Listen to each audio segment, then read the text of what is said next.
The Assault City. What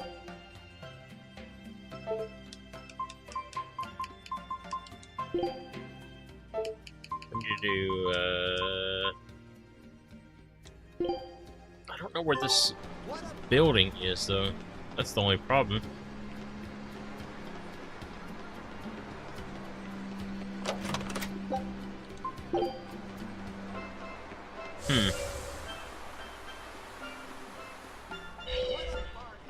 I really wanted to do it. No, it can't be over here. It's gotta be in town somewhere.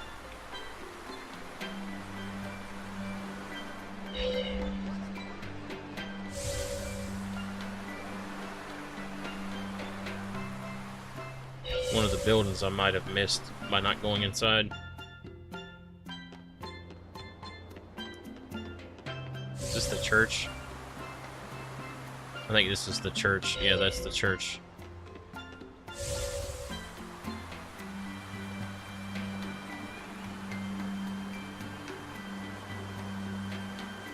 It's gotta be in here. It isn't here, thankfully. The Abbey is telling everyone to stay away from the Palamedes ruins because a vicious demon has settled in them. It's a real nasty piece of work. Likes to call its buddies over just to devour them. And it's only getting more aggressive over time. Not even the exorcists have been able to keep it under control. If you know what's good for you, you'll all stay away from there too. A demon that devours other demons and gets more brutal. That sounds like venomization. If it's bringing in other demons just to eat them, then yeah. I'd bet it's acting on instinct. Trying to live and be strong, even if that means eating its fellow demons. Why, that's positively alluring. And how is that exactly? You know how when it's late at night and you just know you shouldn't have that snack, but there it is and it's so tempting? If it's been at this for a while, I bet it'll make for a pretty tough opponent. Yeah, and if Velvet devoured it, she might become a lot stronger. It sounds dangerous to me. To feed or not to feed? That is the question. We were hoping to put on a comedy routine. Any way you can fit us in? I can, but folks in Yseult are picky when it comes to comedy. You'd better know what you're doing. I love a good challenge. Oh, this is Rokuru's time. You actually feel like helping out? Believe it or not, I've always been interested in theater. I thought it would be good for building courage. I think you have enough courage already, but for now I think we should set your sights low. I'll do most of the talking, you just respond to me and follow along. Okay, but if you start giving me some jabs, am I permitted to counterattack? As long as it's not with your sword. That's not exactly reassuring. Let's get going, Magilu. We've got a show to do. Oh boy, I'm not sure about this one.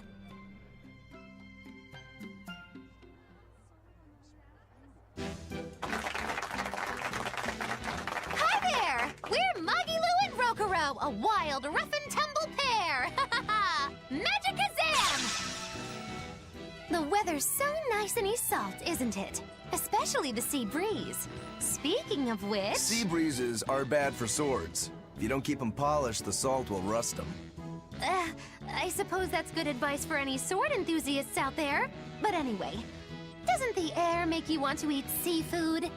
Ah, sashimi, fresh-boiled fish on the shore, seafood bowls.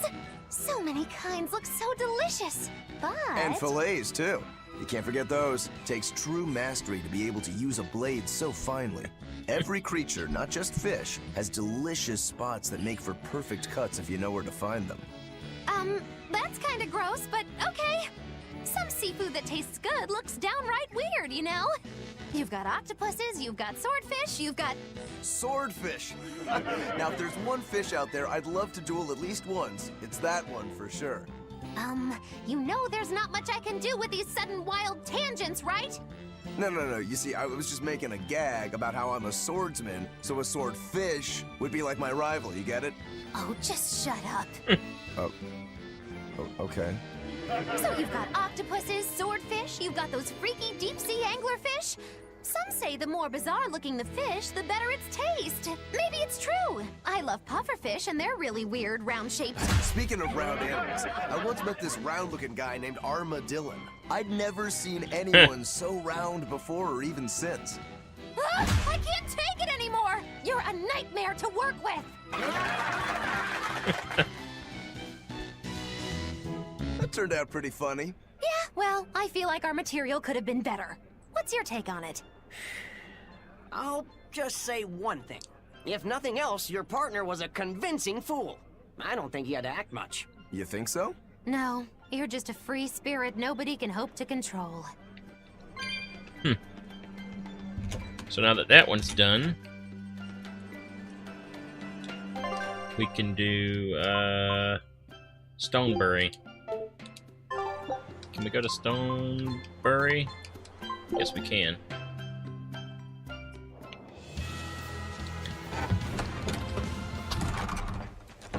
Oh man, so many people to talk to. Ah. That's 3 Nordals collected, and 1 to go. Right. Usually that turtle shows up right about now. What gives? Turtles, loiters, embroiders? You mean the Turtles is late because he's taking too much time getting a new design for his robe? I knew you could follow along, my dear little oyster. Should we wait for him a bit longer? I'm sure your sister's reply has to be arriving soon. I don't write her those letters expecting to get a reply. They're more like an apology for not coming home to see her. But you can't go home because of the Reaper's curse, right? So why do you need to send letters and gifts? Soon after I left, my sister wrote me a letter. She said, "I don't care if it's dangerous. I want to be with you." Maybe the old me, once I realized there was no fixing this curse, would have gone home prepared to do everything in my power to protect her. But I'm not the old me. Haven't been since I met Ifrit and his crew. I understand. You found your place on that ship. Even if you lifted the curse, you wouldn't move back home. Do you think your sister knows that? I haven't told her directly, but I'm sure she's realized it. She's smart, and she's empathetic. That's why she never sends me a reply. You mean because she respects that you've chosen your way of life? That's probably how she sees it, yes. But understanding does not preclude loneliness. I think she doesn't reply as a way of showing that she disapproves. And you keep on sending those letters by way of atonement. I don't think it's anything so noble as that, but sure. You're probably not too far off the mark. A brother writing letters knowing he'll never get a reply. And a sister waiting for a brother she knows will never come home. You two make it so damn complicated. Just talk it out face to face and make up already. It's not that hard. At least the person you care about is still alive. Velvet. Are we done here? Let's go. So there's that. There's a chest here too. 200.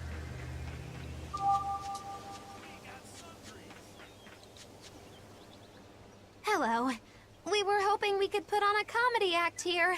Sure, but who's your partner? Me. I'm going to be honest. I think you'll be the worst of any of them. You just underestimate me. I have my own sense of humor. Just act like we're both aboard the Von Eltia. I already have a bad feeling about this. All right, you can play the strong, forceful type, and I'll be the dumb, slow one who... No. I want to play the dumb character. Are you sure you can handle that? I'll have everyone dying from laughter the way only a Reaper can. I don't think I like where this is going.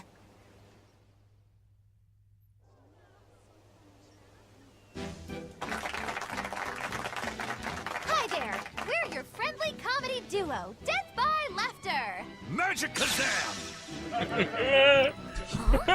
Line. Thank you all for coming here to see us today. Now, when you think of Rakugo, you of course think of classic characters like Hatsuan, Kuma-san, Oya-san, and there's the neighborhood retiree, and Yotaro the fool, who... Whoa, hold it! What are you rambling on about? Does it matter? I'm just trying to get a feel for the audience. Every comedian does it. Not anymore. Speed is key nowadays. Speed! You need to be snappy and get straight to the point. Well, I object. Comedy that forgets the old classics has no future. What's old is tired. Comedy is always evolving. It has to. You must be some new wave type then. Did you just click your tongue at me? No.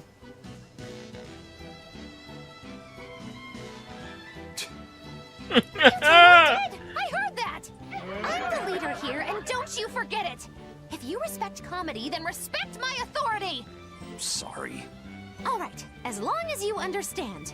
Now, what are you thinking of doing today?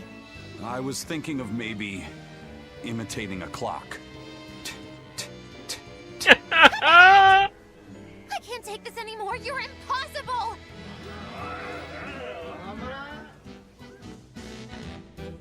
Whew. It's been a while since I worked so hard. We really tried to practice so the jokes would land. How do you think it went? Your jokes were okay, I suppose. But your partner was so intimidating. Whew. I couldn't laugh. Huh? Can't say I'm surprised. Your attention, please.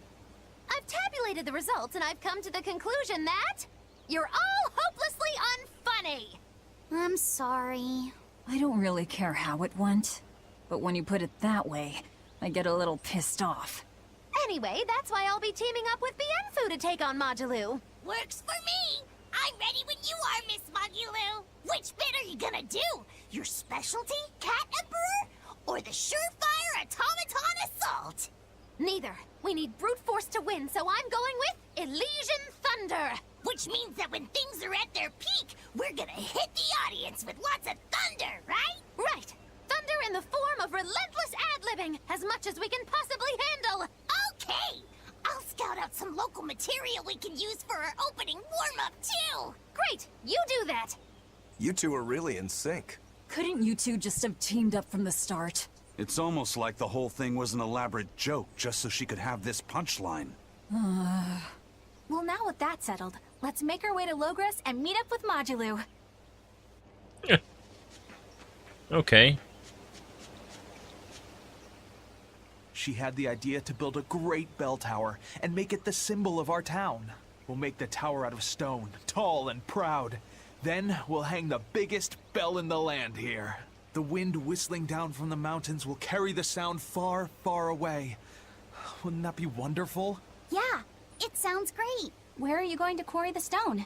The stone we get from the mountains near here is dense and smooth. Perfect for constructing buildings with. You know your rocks. When I was deciding on where and what to farm here, I spent a lot of time researching the nearby geology. Not only does she have the knowledge, she has a great logical mind. She's been a terrific help in getting this plan off the ground. And he's got the good ideas, but he tends to leap before he looks. Since I don't get flashes of insight like he does, he's given me all sorts of ideas for improving my farm. Now we're trying to find the perfect metal for the bell. The metals and their ratios used when casting the bell will change its sound dramatically, right? That's right. We're testing all sorts of alloys, trying to find one that produces a smooth, pleasing sound. I hope you can find a sound that will soothe the hearts of those both near and far. Oh. I still have a long way to go before I perfect my new drink, but I did discover something useful already. If you steep the radish bells in barley wine, the poison is denatured, leaving behind a hearty flavor. Sounds like snake wine. Exactly. That's where I got the idea. So, can I get a taste of your new concoction?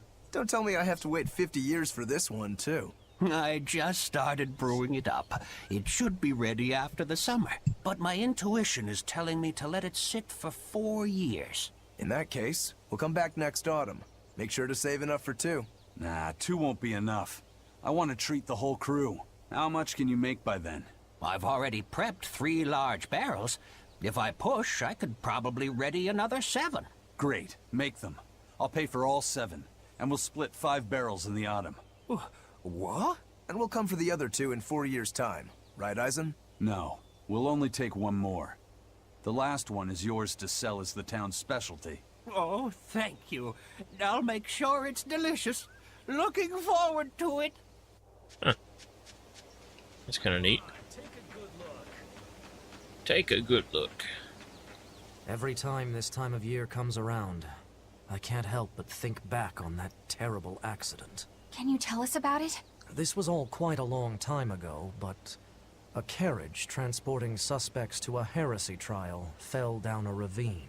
I was the one who first found them, and let me tell you, it was a nasty sight. Oh, right. I remember hearing about this. Well, these were people who'd made a killing running dodgy shows, so their luck might have just caught up with them. Did anybody survive? Apparently not. But I heard there was one body they never found. Right. She was a girl they'd made a part of their show. I heard they really abused her and forced her to work for them. I hope she managed to escape, but I don't know. There were rumors that a strange spirit saved her life. As if anyone could believe a story like that. Yeah, I heard that too. But the crash happened in the deep mountainside wilderness. It's much more likely that she was eaten by a beast. I'm surprised you know so much about it. It happened when I was still young. Exactly how old are you, Magilu? As old as my tongue and a little older than my teeth. From your reaction, I can at least tell you're not my age. So a little bit more into Mogulu's backstory. So I think I'm going to have to end it here. It's been about 2 hours. I don't want the video to corrupt. And we didn't do much, but I'll see you next time. Remember to like, comment, subscribe. This is Tachi signing off. Have a great day.